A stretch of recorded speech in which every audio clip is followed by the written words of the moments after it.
Vous écoutez le balado Collatéraux.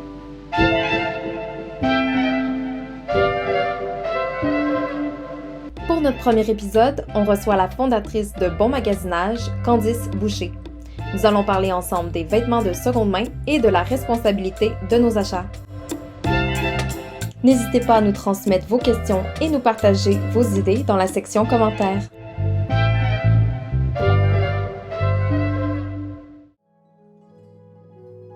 Mais tout d'abord, ce balado est une initiative de l'entreprise Collatéraux. Nous, on surcycle des textiles et des vêtements de seconde main pour prolonger leur durée de vie. L'intention de notre balado, c'est qu'on puisse rassembler les initiatives des entreprises locales afin de partager et démocratiser le savoir-faire durable au Québec. Si vous voulez nous suivre, vous pouvez aller sur Instagram à @commercial Collatéraux Atelier ou sur Facebook à Collatéraux.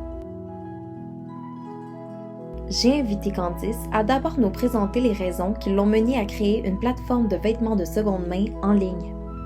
Je vous souhaite une excellente écoute.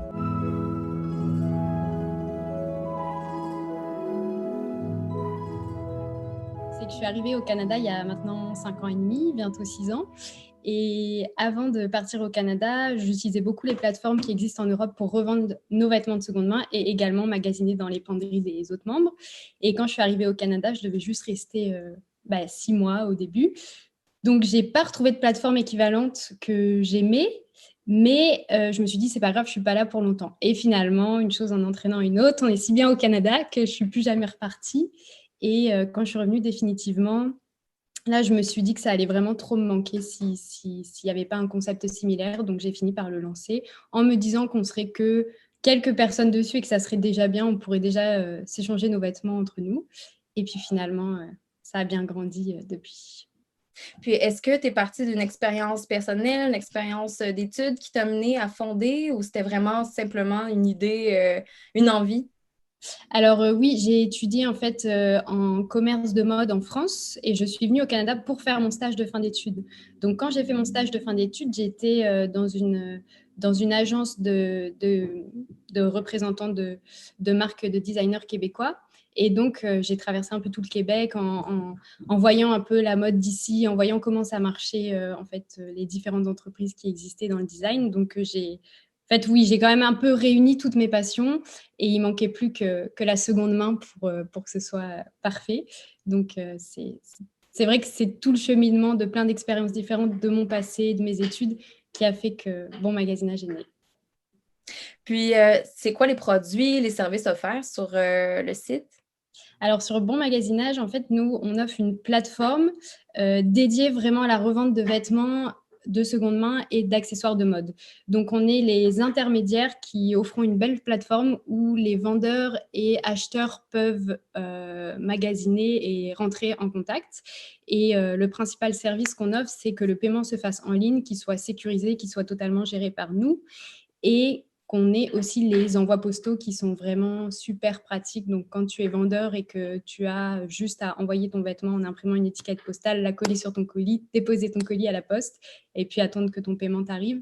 Voilà, c'est un peu la chose qu'on offre, c'est vraiment de simplifier la vie, donc de mettre en contact acheteurs et vendeurs et de simplifier la vie après lors de la vente.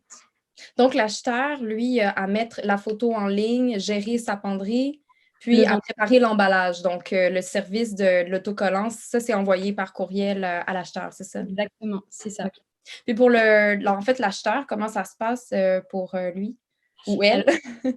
Ouais, c'est souvent elles, effectivement. Les acheteuses, on va dire, ont juste à magasiner sur Bon Magasinage, voir ce qu'elles aiment, puis cliquer, puis acheter, voir si elles préfèrent donc l'accueil à temps personne ou la livraison postale, et puis attendre que leur colis arrive, tout simplement.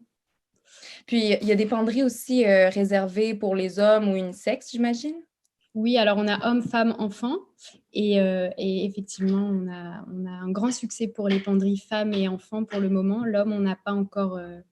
on ne s'est pas encore vraiment penché sur comment développer la vente de seconde main dans l'univers masculin, mais ça s'en vient et c'est génial de pouvoir justement s'attaquer à plusieurs types d'acheteurs.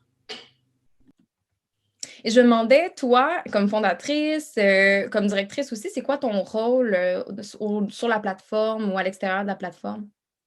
Alors, je te dirais que mon rôle principal, c'est d'écouter ce que nos utilisatrices ont comme rêve pour Bon Magasinage et d'aller tout mettre en œuvre pour que ça se réalise. Donc, c'est un peu comme ça que je me vois. Donc, essayer toujours de tâter l'ambiance sur Bon Magasinage, de voir ce qui peut manquer et d'essayer d'après, par moi-même, trouver les personnes qui vont pouvoir travailler avec nous pour mettre ces projets en place, trouver les budgets, aller chercher les finances et travailler dessus et le mettre. Donc, au-delà de ça, donc ça, c'est ce que je fais plus actuellement. Mais depuis le début de l'entreprise, il a vraiment fallu partir de 0, 0, 0. Donc j'ai commencé Bon Magasinage en août 2017 et nous voici en ce moment en février 2021. Donc, depuis août 2017, il a fallu réussir à convaincre un de mes amis de m'aider à développer un site pour lancer la première version. Ensuite de ça, quand on est devenu plus grand, faire affaire avec quelqu'un d'autre qui m'a fait un nouveau site. Et puis après ça, il a fallu comprendre comment ça marchait la comptabilité d'une entreprise, comment on incorpore une entreprise, savoir s'entourer. Donc, j'ai une collègue maintenant qui est là temps plein avec moi. Enfin, tu vois, c'est ce genre de choses. Mais c'est beaucoup de... Le lancement d'entreprise, c'est quand même beaucoup d'incendies tous les jours à gérer et à éteindre. Donc, on est passé par cette phase-là pendant quand même plusieurs mois. Et maintenant, là, je peux vraiment me dédier à essayer d'encore plus être à l'écoute de nos utilisateurs et dès qu'ils ont une envie, voir si c'est raisonnable pour nous de la mettre en œuvre, si ça va être du court terme ou long terme, et puis de tout faire pour que ce soit en ligne. Et j'imagine pour respecter aussi vos valeurs, vos envies à vous aussi, de faire comme un Oui, compromis entre les deux. bah, c'est toujours, je te dirais que ça, c'est quand même assez évident pour le moment parce qu'on a des utilisateurs qui sont tellement, tellement sensibles à la seconde main, à l'écologie, à ce que c'est une petite entreprise. Ils ont vraiment en tête à quel point c'est dur de monter une entreprise, ils savent à quel point on travaille fort. Donc, en fait, tout ça réuni font qu'on nous fait des demandes qui sont vraiment raisonnables et qui sont totalement dans la continuité des choses. Et c'est ça qui est super agréable parce que parfois, comme cette semaine encore, on a une très, très bonne cliente qui est là depuis le tout début et qui m'a dit alors j'ai des idées pour Bon Magasinage parce que là, je magasine tellement que voilà les choses qui me paraissent évidentes qu'on pourrait encore améliorer. Et je trouve ça merveilleux. Ça vient de quelqu'un qui a l'habitude, qui connaît le site par cœur et qui se dit mais ça serait génial. Et puis résultat, tu vois, tout a été envoyé à l'équipe technique et on est en train de développer ces 3 idées tout de suite. Donc, Tu m'en as parlé précédemment que justement, Bon Magasinage, c'était beaucoup du service à la clientèle, que tu connais vraiment bien tes acheteurs, tes clients, donc tu peux vraiment répondre aux besoins, là. oui, absolument. Puis de toute façon, depuis le début de l'entreprise, tu vois, forcément, quand tu lances un site, il n'est pas parfait tout de suite, tout n'est pas comme tu voudrais que ce soit. Mais par contre, toi, ce que tu peux faire au quotidien, c'est être toujours disponible pour tes clients. Donc moi, je suis toujours partie du principe que tant que mon site n'était pas opérationnel comme il le devrait et parfaitement fluide pour répondre à toutes les questions, il fallait que moi, je sois disponible 24 heures sur 24 pour être cette personne qui guide les clients. Et donc, c'est ce qui s'est passé depuis le début. Et donc, oui, on parle énormément, que ce soit par message privé sur les réseaux sociaux ou par courriel. On aime beaucoup ça, discuter plus que pas assez. Donc oui, c'est beaucoup de services clients, mais encore une fois, pour des bonnes raisons. Tu vois, c'est ça qui est agréable, c'est qu'on commence à bien connaître notre clientèle. Et puis c'est drôle parce que je pense que souvent, les gens se disent qu'ils savent un peu qui est derrière Bon Magasinage, la petite équipe qu'on est. Mais en fait, ils ne savent pas que nous, on les connaît très bien aussi et que quand on voit des ventes passer, on sait, ah mais oui, on se souvient de telle personne a acheté telle chose. En fait, on finit par connaître les gens. Puis quand on se rencontre en vrai, on est capable de faire la liste de tout ce qu'ils ont acheté, de connaître un petit peu leur goût. Et ça, je suis très contente et très fière que le fait qu'on soit un site digital nous a poussé à humaniser d'une autre façon que juste une plateforme en ligne. Mais justement, c'était ma prochaine question. Tout se fait en ligne, même les rencontres clients se font en ligne, surtout en ce moment. C'est quoi qui t'a poussé à faire une plateforme plutôt qu'une boutique physique de friperie où les gens pourraient apporter leurs vêtements? J'ai travaillé dans des entreprises digitales depuis toujours. J'ai adoré toutes les expériences que j'ai eues et surtout, j'ai vu qu'on pouvait créer de l'humain à partir de quelque chose de digital parce qu'à côté, tu peux très bien faire des événements pour réunir les gens et que ça prenne une envergure plus humaine. Donc, en fait, il n'y a pas de... Je voyais pas vraiment l'un ou l'autre, c'était juste, moi, c'était évident que j'ai toujours travaillé dans le digital et que c'est ça que j'aime et que j'arrive à comprendre un peu comment ça fonctionne. Donc je me suis vraiment pas posé la question. Puis des friperies aussi, ici, physiques, il y en existe plein, qui sont géniales, qui font super bien ça et où j'ai plaisir à aller. Donc je trouvais ça tellement parfait que je me disais, c'est bon, il y a tout ce qu'il faut. Moi, je suis sur un autre créneau. Et puis, c'est aussi la façon dont j'aime magasiner, effectivement. Moi, j'adore magasiner, regarder en ligne les choses qui existent. Tu vois, sur Bon Magasinage, quand je repère des articles, je vais voir aussi d'où ils viennent. Donc, faire des recherches sur la marque qui les vend, voir le guide détail. Enfin, je peux passer des heures à faire ça pour vraiment dénicher une petite perle rare et un petit trésor. Et puis, à côté de notre plateforme, avant Covid, on organisait des petits déjeuners entre les clientes, on participait au festival Zéro Déchet. Donc, je pense que sur un week-end, il peut y avoir pas loin de 10 000 personnes qui viennent. Donc, c'est sûr que ça crée des liens. Et en fait, on faisait souvent des événements, Noël, enfin, on faisait plein de petites choses comme ça. Et est-ce que tu... Oui. Puis est-ce que tu vois vraiment qu'il y a un potentiel aussi de la plateforme, en fait, ton marché, là, tes clientes, est-ce qu'ils sont plus situés à Montréal ou il y a vraiment ça s'élargit vers le reste du Québec? Puis même, tu me dis aussi du Canada. Est-ce que tu vois vraiment que la plateforme permet ça ou ça reste quand même un marché de Montréalais, Montréalaises qui sont intéressés? Non, maintenant, on n'est plus du tout que sur Montréal. On est vraiment dans tout le Québec dans un premier temps et de plus en plus au Canada. Mais c'est vrai que j'ai commencé Bon Magasinage en faisant tout pour que ça reste à Montréal. Parce qu'au tout début, je faisais les livraisons en personne quand les personnes ne pouvaient pas se retrouver parce qu'elles habitaient trop loin. C'est moi qui allais chercher les vêtements chez le vendeur et l'apporter chez l'acheteur. Donc, c'est vrai que j'ai essayé... J'étais pour le fait que ça grandisse en dehors, mais moi, pour que je puisse survivre à cette croissance, il fallait quand même que Montréal reste la priorité pour que je puisse assurer ce bon service. Puis, une fois qu'on a réussi à mettre en place l'envoi postal et qu'on a déblayé tout ça et qu'on l'a bien sécurisé, mis en place, là, on a pu plus s'ouvrir. Je ne sais pas si ça répond à ta question. Oui, oui, exactement, oui. Puis, qu'est-ce que tu vois pour la suite à long terme pour Bon Magasinage? C'est quoi l'impact social, écologique que tu voudrais avoir? Alors, j'aimerais vraiment faire de la seconde main la première mode. Donc ça, c'est l'ambitieuse mission que je me suis mise. Et de toute façon, je pense sincèrement que le temps nous est compté et qu'il faut qu'on change tout de suite nos réflexes pour utiliser ce qu'on a déjà sur cette planète ou consommer des choses neuves, mais qui sont faites de manière plus éthique et plus transparente et plus respectueuse de l'humain et de l'environnement. Donc ça, c'est une chose. J'aimerais vraiment que la seconde main soit un réflexe que quand on pense à acheter un vêtement, on se dise, bah, tiens, je vais aller voir ce qui existe sur Bon Magasinage, déjà faire un premier tri, voir si je trouve mon bonheur. Et souvent, c'est le cas parce qu'on a quand même un grand catalogue. Et à horizon plus lointaine aussi, pour l'entreprise, j'ai vraiment envie de créer une entreprise où on se sent bien, un petit cocon familial comme j'ai pu le retrouver dans les autres entreprises où j'ai travaillé, notamment en France, à Paris aussi. Et on avait beau être 80 employés et c'était génial d'y aller tous les jours. Enfin, j'ai adoré mes expériences. Donc, j'aimerais pour mon entreprise prendre un petit peu de l'ADN de chaque personne qui m'a super bien managée et formée, le mettre dans Bon Magasinage et que ce soit un peu le reflet de toutes les belles personnes que j'ai côtoyées, de toutes les bonnes expériences que j'ai eues. Et puis là, on emménage dans notre tout premier local, donc la semaine prochaine. Donc déjà, ça, tu vois, c'est une étape énorme pour moi, le fait de mettre Bon Magasinage dans un endroit à lui qui va nous permettre de créer vraiment une équipe et de pouvoir multiplier les talents mis à contribution de l'entreprise. Donc, c'est quoi ton fantasme pour l'industrie de la mode?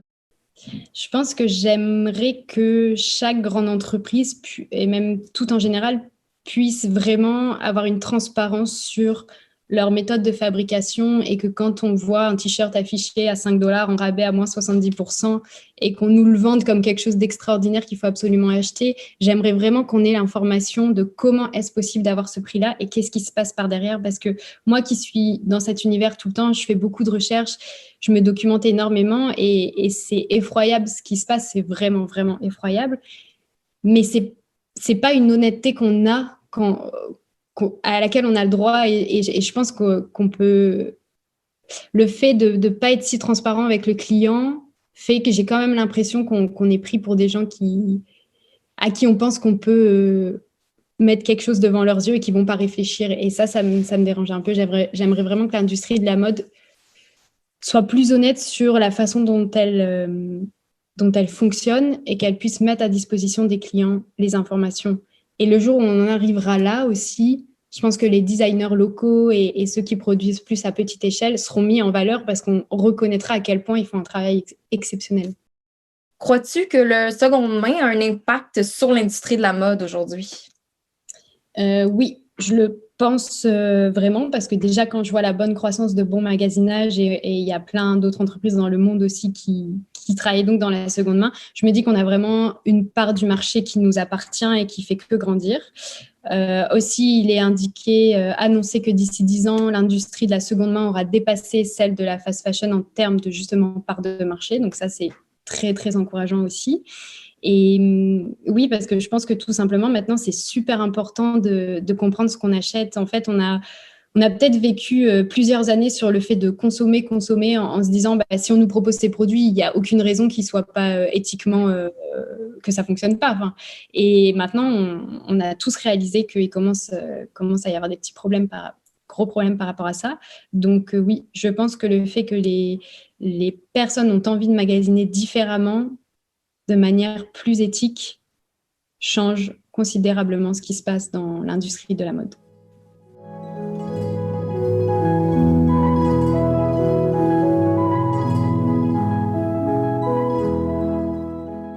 Je prends une pause ici pour vous annoncer que nous allons faire tirer aujourd'hui, parmi les auditeurs et auditrices de la première diffusion, 3 certificats cadeaux bon magasinage d'une valeur de 50 $.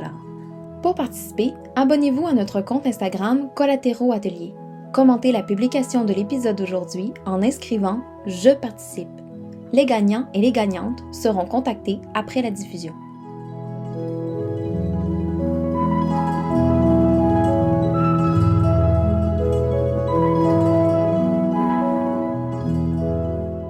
Dernièrement, je me suis demandé si le rêve de Candice de faire du seconde main la première mode pourrait se réaliser au Canada.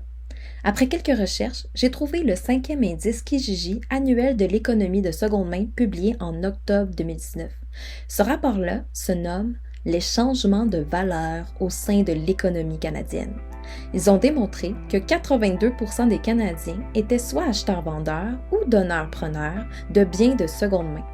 Et 82%, ça c'est 6% de plus que tout juste 5 ans à leur premier rapport. Et tenez-vous bien, le numéro 1, c'est toujours les vêtements avec 29%. Que ce soit en ligne, en boutique, en don, les vêtements ont la cote parce que c'est plus facile de se départir de quelque chose qu'on peut racheter facilement. Peut-être trop facilement. On a remarqué que 69% des participants à l'économie de seconde main étaient des donateurs. Oui, pour la charité, mais bon, est-ce que c'est pas tout simplement parce qu'on a voulu se débarrasser de ce qui nous encombre sans trop de tracas? Ça envoie le message aux preneurs-preneuses que ce qu'on leur donne vaut pas grand-chose. Et ça s'en va souvent aussi au dépotoir. C'est pour ça que j'ai demandé à Candice de nous donner quelques conseils pour valoriser le don ou la vente de nos articles usagés. Dans tous les cas, quand tu achètes tout court et en seconde main, tu as envie d'acheter aussi un univers qu'on te présente autour du vêtement ou de l'objet. Donc, c'est vrai que même moi, quand je vends sur Kijiji, je mets tout un contexte autour du meuble que je vends pour le montrer, pour que les gens puissent tout de suite s'imaginer « Ah, dans ma maison, ça pourrait rendre comme ça » ou pareil pour un vêtement. Et c'est aussi ce que j'essaie de transmettre sur Bon Magasinage, c'est qu'il n'y a pas besoin d'avoir des talents incroyables en photo, mais juste de pouvoir mettre en valeur ton produit comme quand toi, il t'a plu, quand tu l'as vu et donc tu l'as acheté, comment est-ce que toi, tu peux donner envie à la personne d'après qu'il le récupérera d'avoir envie d'avoir le même coup de cœur que toi? En fait, c'est un peu déclencher ça chez quelqu'un. Si tu as aimé cet objet ou ce vêtement, comment tu peux faire pour donner envie à quelqu'un d'autre de l'avoir aussi? Oui, puis je trouve que c'est une manière de valoriser justement l'objet, le matériel, peu importe qu'est-ce qu'on vend, même si c'est un service, le fait qu'il y ait une histoire derrière un objet, par exemple, c'est super intéressant de se dire que mon objet n'a pas été travaillé par un artisan ou par même une industrie, n'a pas été fabriqué pour une seule utilisation. Tu sais, qu'il y a une vie derrière ça, puis que tous les forces humaines, naturelles, les ressources qui ont été utilisées n'ont pas servi à une utilisation, une vie, qu'il y a plusieurs personnes qui peuvent l'utiliser, puis que cet objet-là, ce vêtement-là, a une vie aussi, là. Mais c'est drôle que je dise ça parce que justement, tu vois, sur Bon Magasinage, on a aussi des articles qui sont issus de la fast fashion et de grandes enseignes qu'on connaît et sur lesquelles beaucoup de doutes planent. Et parfois, j'hésite à les relayer sur nos réseaux sociaux parce que c'est des belles pièces, parce qu'il y a quand même le travail mode est quand même beau et raffiné, donc ça donne envie d'acheter, mais c'est une grande enseigne qui fabrique de manière, on ne sait pas trop tout. Mais c'est pour ça que quand je les relaie sur nos réseaux sociaux, c'est vraiment la pièce que je mets en valeur et je ne mentionne pas, quand c'est une grande enseigne, je ne mentionne pas d'où ça vient parce que je veux que le vêtement plaise par lui-même. Et s'il plaît par lui-même, après, on regarde la composition, on trouve qu'elle est bien, on trouve que le prix est juste et on voit d'où ça vient.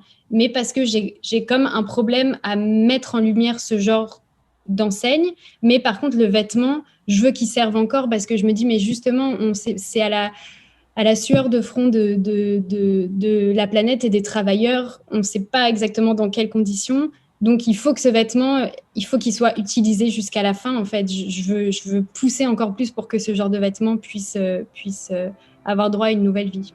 Bon, c'est vrai que c'est génial de pouvoir tout trouver en ligne. On peut comparer les articles, les boutiques sans se déplacer. Dit comme ça paraît vraiment une solution écologique et une manière de rendre accessibles tous nos produits québécois. Selon le portrait de l'évolution du commerce électronique au Québec, qui a été réalisé par l'Observateur en 2018, la majorité des Québécois, soit 72%, consultent l'inventaire du magasin en ligne avant de s'y rendre. Ça, c'est comme du lèche-vitrine, mais web. Mais bon, avant la pandémie, seulement 36% des commerces au Québec possédaient un commerce électronique. Mais ça, c'est en train de changer. Les boutiques, les petites comme les grandes, prennent leur place sur le web parmi les grands joueurs. Ça, c'est un gros plus pour l'économie québécoise, notamment parce que Statistique Canada a remarqué que suite au premier confinement en mars 2020, le pourcentage des achats en ligne a plus que doublé au Québec. Et que selon un sondage La Presse réalisé par Crop, 71% des Québécois ont souligné qu'ils conserveraient leurs habitudes de consommation en ligne après la pandémie. Hourra pour l'économie québécoise, mais qu'est-ce qu'il en est de l'impact environnemental des commerces électroniques? Selon Jacques Nantel, professeur de marketing à HEC Montréal, le commerce électronique réduit l'impact environnemental associé au déplacement, car il réduit le nombre de points de contact. Le manufacturier va produire un produit et l'envoyer dans ses entrepôts.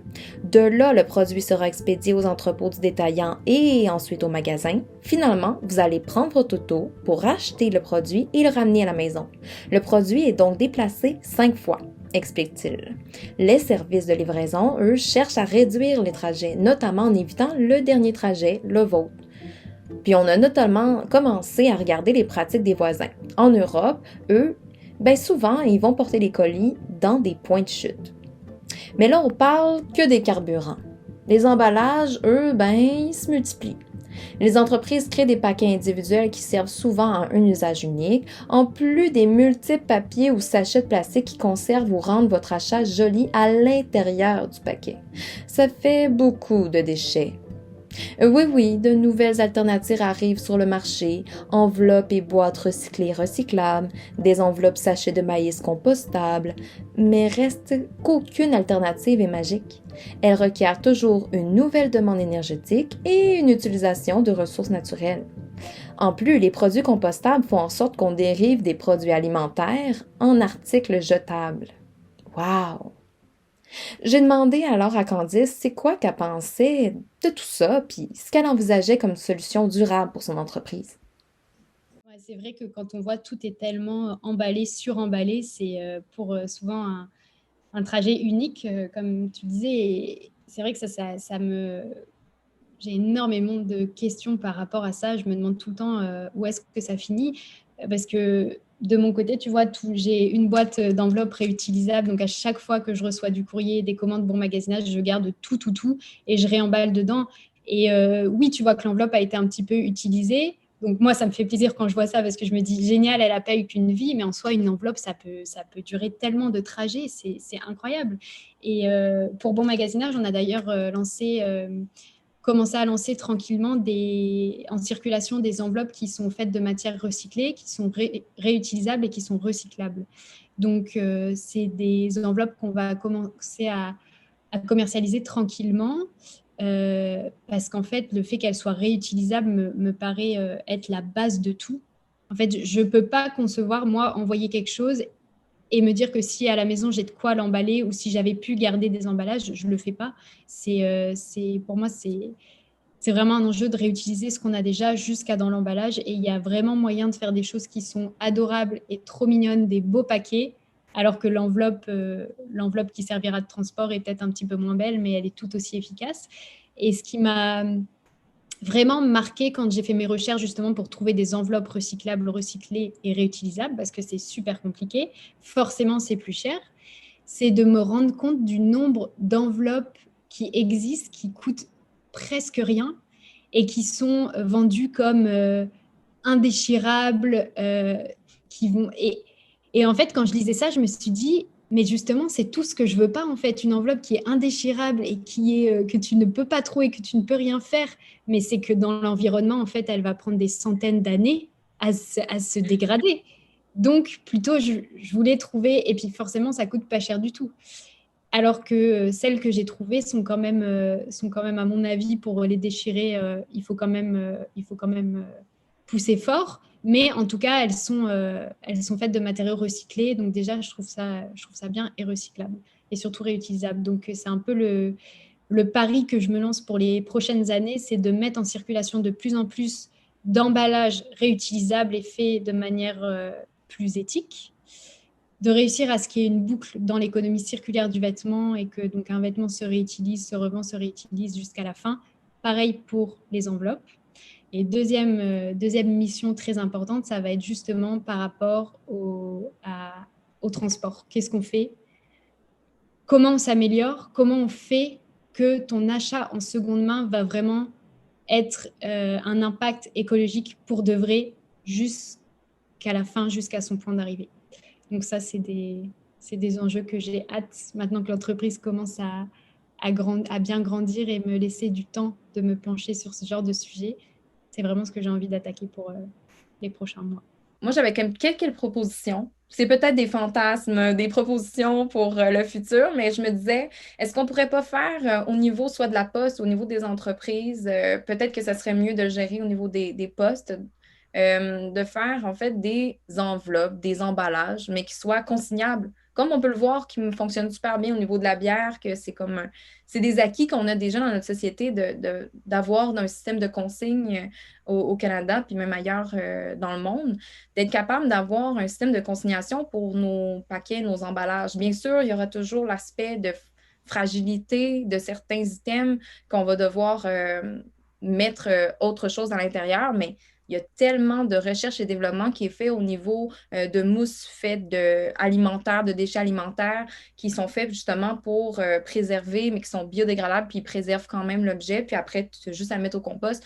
Il y a tellement d'autres choses qu'on peut faire que je me dis, si l'enveloppe principale, la boîte ou une enveloppe papier est consignable, ça serait quelque chose, une éventualité qui serait intéressante. Puis aussi, de faire en sorte aussi que chaque entreprise, ça serait peut-être une proposition plus concrète pour l'instant, de faire un peu comme tu l'as fait avec Bon Magasinage, que chaque entreprise prenne la responsabilité de dire, ben moi, mes emballages à moi vont être écologiques, zéro déchet, responsables, de commencer en fait avec les entreprises, avec les vendeurs, les vendeuses, de transformer leurs emballages, de créer des emballages qui leur sont aussi personnalisés. Parce que comme tu le disais, chaque acheteur, 25 000 vendeuses, vendeurs sur ton site, c'est quand même intéressant aussi qu'ils aient personnalisé l'emballage, de continuer de revaloriser la vente de leurs produits, qu'ils soient neufs ou usagés. Ça fait partie là, du tout, comme tu dis, là, que c'est un tout. Et de toute façon, c'est un enjeu actuel pour les entreprises existantes et pour celles qui se créent. De toutes les entreprises qui se créent que je vois, il y a quand même cet aspect de pouvoir démontrer ce qui se passe au niveau de l'intérieur de l'entreprise et au niveau écologique, quelles sont les responsabilités prises dans l'entreprise. Donc ça, je pense vraiment qu'on y arrive de plus en plus. Et très souvent, à mon avis, on magasine aussi dans le même genre d'entreprise, on a tout le temps la mention qu'en général, le packaging est pensé de manière réfléchie. Moi, je le vois de plus en plus et c'est vraiment quelque chose auquel je fais attention. En plus, parce que je sais que quand je vais recevoir quelque chose, je vais réutiliser le packaging. Donc, c'est vraiment quelque chose auquel je fais attention. Donc, oui, ça, je pense que c'est un enjeu et on est de plus en plus... quand tu crées une entreprise en ce moment, je pense sincèrement que c'est la chose à laquelle il faut penser et la chose de toute façon sur laquelle tu seras questionné.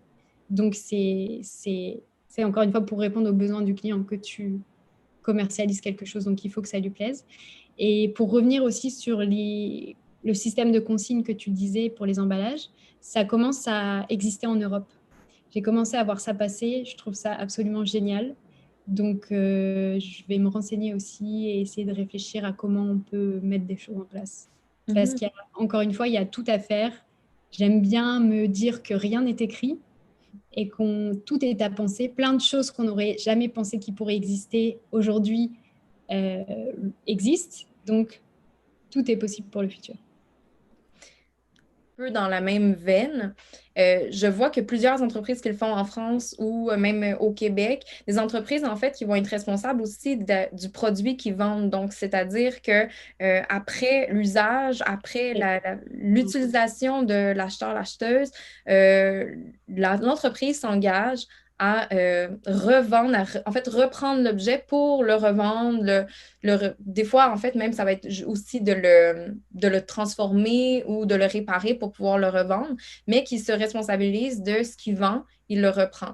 Donc, c'est aussi une manière de se dire que ce que moi, je produis ne va pas être jeté après utilisation ou après avoir été brisé, là, que mes produits, en fait, m'appartiennent toujours là, du point de vue de la responsabilité. Là. Exactement, c'est tout l'enjeu de savoir quel est ton impact écologique. Maintenant, quand tu montes une entreprise, je pense que l'une des premières choses à se dire, c'est quoi mon impact écologique? Mon impact humain aussi, mais je pense que si ça va ensemble, mais c'est ça, ton impact écologique, quand tu crées quelque chose, il va du début à la toute fin. Et maintenant, on est tous en train de se demander où vont les choses qu'on fabrique ou qu'on fait. Et tu vois, typiquement, je reprends cet exemple, mais quand j'étais petite et que je mangeais des yogourts, j'étais persuadée qu'on avait pensé à la fin de vie de cet article. Dans ma tête, quand j'étais petite, je me disais, c'est certain que ce pot, l'entreprise qui le commercialise a pensé comment il allait se dégrader, comment on allait le récupérer. Et en fait, non. À cette époque-là, pas du tout. On fabriquait et puis c'est tout. On retrouve encore des pots de yaourt qui sont dans la nature 20 ans après.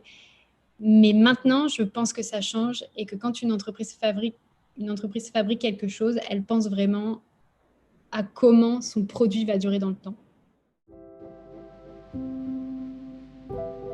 Je vous remercie d'avoir été des nôtres et je veux également remercier Candice et lui souhaiter une belle entrée dans ses nouveaux bureaux qu'elle a aménagés entièrement de meubles et de fournitures de seconde main grâce à une belle chasse au trésor. C'était Noémie Vido-Mayette, fondatrice de Collatéro, et je vous dis à très bientôt dans un prochain épisode. En attendant, vous trouverez toutes nos références dans la description. Bonne journée!